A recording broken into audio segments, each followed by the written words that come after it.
और लखनऊ से बड़ी खबर आ रही है। बीएसपी सुप्रीमो मायावती उपचुनाव को लेकर 11 अगस्त को बैठक करेंगी और इस बैठक में प्रदेश पदाधिकारी, जोनल इंचार्ज और जिला अध्यक्ष शामिल होंगे। फूलपुर विधानसभा सीट पर शिव बरन पासी को प्रभारी बनाया गया है। मायावती जोनल इंचार्जों से उपचुनाव के लिए मांगा था उम्मीदवारों का पैनल।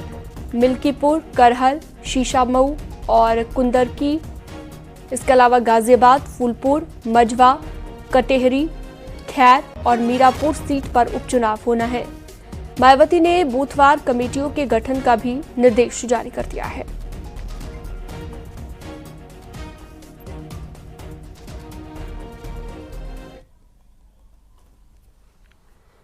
यूपी में होने वाले उपचुनाव को लेकर एसपी सांसद राजीव राय ने कहा है कि कांग्रेस और समाजवादी पार्टी साथ बने रहने की उम्मीद उन्हें है, इसलिए बीजेपी बेचैन है। जी और राहुल जी एक बार फिर से आगे बढ़ेंगे, 17 की तरह साथ चलते रहेंगे, जैसे 24 में साथ रहे, ये साथ आगे और मजबूत आपको दिखाई दे रहा है? उम्मीद तो ऐसी है और बेचैनी इससे भाजपा वालों में है कि अभी तो ये शुरुआत था, देखिए आगे क्या होता है। कर रहे हैं वो कह रहे हैं कि मोहरा तो अखिलेश यादव जी बन गए हैं कांग्रेस पार्टी का, अभी 10 सीटों पर उपचुनाव होना है और यहाँ पर भी सीट शेयरिंग को लेकर बातचीत आपकी बन नहीं पा रही है। यही बात कहते थे जब ये 24 वाला चुनाव हो रहा था और सबसे लास्ट तक सीट के लिए झगड़ा अगर किसी पार्टी में चलता रहा तो बीजेपी के चलता रहा और सबसे आखिरी में अगर किसी पार्टी की सीटों का घोषणा हुआ तो भारतीय जनता पार्टी की सीटों का घोषणा हुआ। तो अभी देखिए ना, अभी जिनको तोप समझ कर ले आए थे, घोषणा में भी लड़ाए थे, उनको कितनी सीटें देंगे। संगमनगरी प्रयागराज में गंगा नदी उफान पर है। पहाड़ी इलाकों में हो रही बारिश के बाद अब संगम में भी गंगा का पानी बढ़ने लगा है। प्रयागराज में गंगा नदी के उफान के बाद घाट जलमग्न हो गए हैं।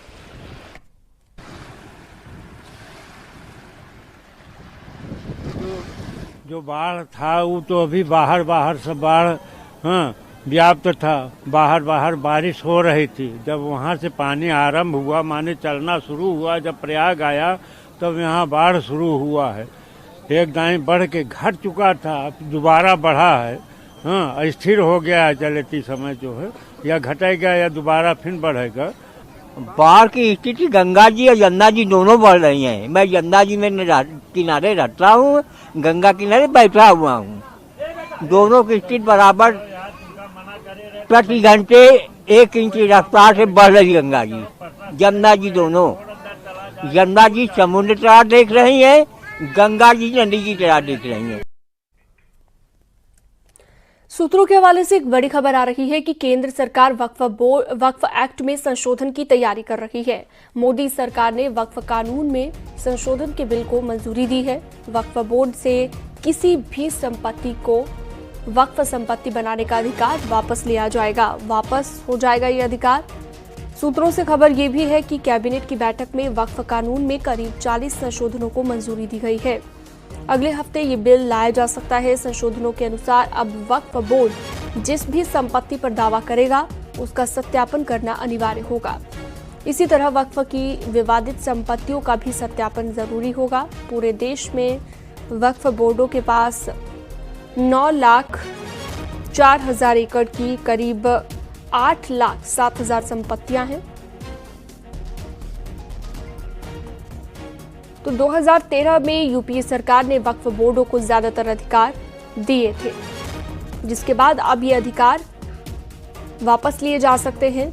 इसमें संशोधन हो सकता है और अगले हफ्ते ही संसद में ये बिल लाया जा सकता है। नोएडा पुलिस का बदमाशों के साथ एनकाउंटर हुआ। गोली लगने से एक बदमाश घायल हो गया है, दूसरा बदमाश चकमा देकर मौके से फरार हो गया। घायल बदमाश शाहरुख के खिलाफ स्नैचिंग और लूट के कई मामले दर्ज हैं। एनकाउंटर थाना फेज 1 इलाके में सेक्टर 15A के पास हुआ। आरोपी के पास से 3 सोने की चेन, कैश और एक लूटी हुई बाइक बरामद की गई। पुलिस कमिश्नर महोदया के निर्देशानुसार नोएडा जोन के अंतर्गत अपराधियों के विरुद्ध चलाए जा रहे अभियान के अंतर्गत आज थाना फेज 1 पुलिस को एक सफलता हाथ लगी है। थाना फेज 1 की पुलिस आज रात्रि में गोल चक्कर के पास चेकिंग कर रही थी, जहां पर एक मोटरसाइकिल पे 3 लड़के आते हुए दिखाई दिए थे संदिग्ध, जिनको रोकने का प्रयास किया गया। इनके द्वारा भागकर वहां से रुके नहीं और पुलिस पार्टी पर फायरिंग की। पुलिस पार्टी के द्वारा आत्मरक्षा फायरिंग की गई। इसमें एक बदमाश घायल हुआ। घायल बदमाश की पहचान शाहरुख के रूप में हुई है, जो मूल रूप में दिल्ली का रहने वाला है। इसके ऊपर पूर्व से ही कई मुकदमे लूट के एवं अन्य संगीन धाराओं के पंजीकृत हैं। और इस पर ज्यादा जानकारी के लिए हिमांशु शुक्ला हमारे साथ जुड़ चुके हैं। हिमांशु, अभी क्या लेटेस्ट अपडेट मामले में? बिल्कुल, देखिए आपको बता दें कि ये मुठभेड़ चेक के दौरान हुई कल देर रात, जब संदिग्ध 3 लोग एक बाइक पर सवार होकर निकल रहे थे, उस दौरान ये घटना हुई है। और जब इनको रोकने की कोशिश की तो इन लोगों ने पुलिस पार्टी पर फायरिंग भी की थी।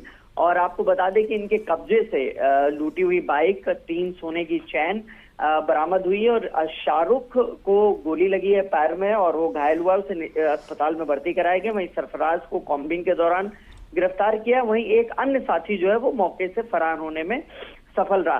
पुलिस ने उसको लेकर भी टीमों का गठन कर दिया और ये लगातार पुलिस के लिए नासूर बने हुए थे, लगातार यहाँ पर घटनाओं को अंजाम दे रहे थे। लेकिन बड़ी सफलता मिली इनपुट के दौरान, जब चेकिंग कर रहे थे उस दौरान ये मुठभेड़ हुई है। जी ठीक है, बहुत शुक्रिया विस्तार से जानकारी देने के लिए आपका। लखीमपुर खीरी में पत्नी और पति ने फांसी लगाकर खुदकुशी कर ली। घटना ईसानगर थाना के गणेशपुर कुर्तहिया गांव की है। बताया जा रहा है कि पति ने पत्नी से शराब पीने के लिए पैसे मांगे थे, इसलिए दोनों के बीच झगड़ा हुआ था। गुस्से में पत्नी ने फांसी लगाकर सुसाइड कर लिया। इसके बाद पति ने भी खेत में जाकर आम के पेड़ में गमछा से फांसी लगाकर सुसाइड कर लिया। आपसी विवाद में पति पत्नी के आत्महत्या करने से उनके 4 मासूम बच्चे बेसहारा हो गए। मामला आपस में विवाद इनका हुआ। किसका? और लाल विक्रम का और उनके पत्नी का। अच्छा। और शराब पी रहे हैं लाल विक्रम, वो आपस में तनाव है। वो पहले फांसी लगा ली थी। हमका सबका जब सूचना मिली हम तुरंत पहुंचे, तब लाश मतलब जमीन में लेटी रहे। अच्छा। और पता पान कि मतलब उतार के नीचे उतार देनी, इसके बाद उतारे के बाद चले गए हैं गाँव बाहर और खुद फांसी। और अगली खबर शाहजहांपुर से, जहां पर कोचिंग से घर लौट रही छात्रा से शौदों की छेड़खानी और अश्लील हरकतों का मामला सामने आया। परिवार ने 4 शौदों के खिलाफ केस दर्ज कराया है, जहां पर पुलिस ने तत्काल प्रभाव से आरोपियों को गिरफ्तार कर लिया है। मामला चौक कोतवाली का है, जहां पर कोचिंग जाने वाली छात्रा को स्कूल और कोचिंग जाते वक्त कई बार शौदों ने छेड़खानी की थी। दिनांक 2 अगस्त 2024 को थाना कोतवाली क्षेत्र में एक व्यक्ति द्वारा यह शिकायत दर्ज कराई गई कि उनकी इंटरमीडिएट में पढ़ने वाली छात्रा, उनकी पुत्री, जब वे कोचिंग से लौट रही हैं तो कुछ व्यक्तियों द्वारा उनके साथ रास्ता रोककर छेड़खानी की जा रही है। इस क्रम में तत्काल ही बीएनएस तथा पॉक्सो एक्ट के तहत मुकदमा दर्ज करते हुए जो व्यक्ति हैं उनको गिरफ्तार किया गया है।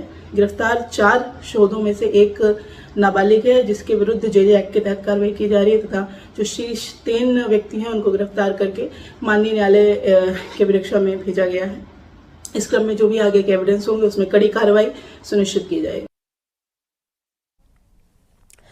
और अगली खबर बलिया से, जहां पर नदी किनारे कंकाल मिलने से हड़कंप मच गया। परिवार ने कपड़ों से युवक की पहचान की। गुस्साए परिवार ने थाने में जमकर हंगामा काटा। पुलिस के मुताबिक नवीन कुमार 30 जून से लापता था। इसके बाद परिवार ने तहरीर दी थी और पुलिस ने इस मामले में केस भी दर्ज किया था। पुलिस ने भरोसा दिलाया कि आरोपियों की गिरफ्तारी की जाएगी। एक व्यक्ति की स्कल और कुछ बोन्स के साथ उसके कपड़े और चप्पल मिले, जिस पर परिजनों ने देख करके यह बताया कि यह उनके बेटे नवीन, जिसकी उम्र 28 साल है, उसके चप्पल और कपड़े हैं। उन्होंने संभावना व्यक्त की है कि यह स्कल और जो बोन है वो उनके बच्चे का ही है। इस संदर्भ में उन्होंने बताया कि 30 जून को मेरा बेटा ब्रजेश राय के साथ काम करने के लिए कहीं गया था और उससे संपर्क न होने के कारण 7 जुलाई को हमने इसकी गुमशुदगी लिखाई थी, लेकिन उसके पश्चात लगातार संपर्क करने का प्रयास किया। संपर्क न होने के कारण 27 जुलाई को इस प्रकरण में 365 आईपीसी का मुकदमा पंजीकृत किया गया था। आगरा में सरकारी क्वार्टर में महिला इंस्पेक्टर और उसके प्रेमी इंस्पेक्टर को पकड़ने और मारपीट करने के मामले में एक्शन हुआ है। डीसीपी सिटी ने थाने में मौजूद 8 पुलिस वालों के खिलाफ कार्रवाई की है। महिला इंस्पेक्टर के साथ जब मारपीट हुई तो थाने में मौजूद कोई भी पुलिस वाला बचाने के लिए नहीं आया। लापरवाही के आरोप में हेड कांस्टेबल समेत 3 लोगों को निलंबित कर दिया गया, जबकि 2 दारोगा समेत 5 पुलिस वाले लाइन हाजिर किए गए हैं। साथ ही महिला इंस्पेक्टर के साथ मारपीट करने वाले 3 लोगों के खिलाफ मुकदमा दर्ज हुआ। मामला थाना रकाबगंज का है। महिला इंस्पेक्टर को उसके प्रेमी इंस्पेक्टर के परिवार वालों ने मारपीट की थी। पुलिस आयुक्त के आदेश पर महिला इंस्पेक्टर को सस्पेंड कर दिया गया था।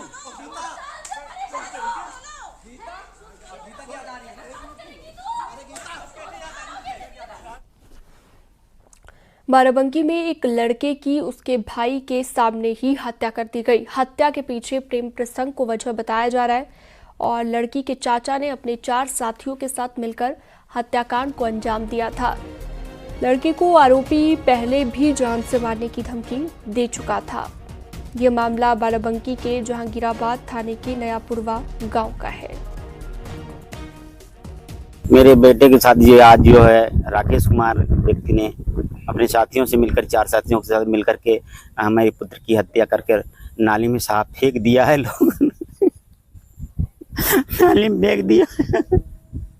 मौके पर जो है मेरे बड़े भाई का लड़का जो खाना लेकर अपने पिताजी को जा रहा था खेत में, उसने यार देख करके आके घर पे बताया तो हम लोग पहुंच करके देखिए तो उसको मार करके नाली में धंसा दिए थे। गोरखपुर में सीएम योगी ने आज जनता दर्शन में लोगों की समस्याओं को सुना। सीएम योगी ने अधिकारियों को निर्देश दिए। सीएम के जनता दर्शन में दूर दूर से लोग अपनी समस्याओं को लेकर गोरखपुर पहुंचे हुए थे। सीएम योगी ने एक एक कर सभी की समस्याओं को सुना और अधिकारियों को निर्देश दिए।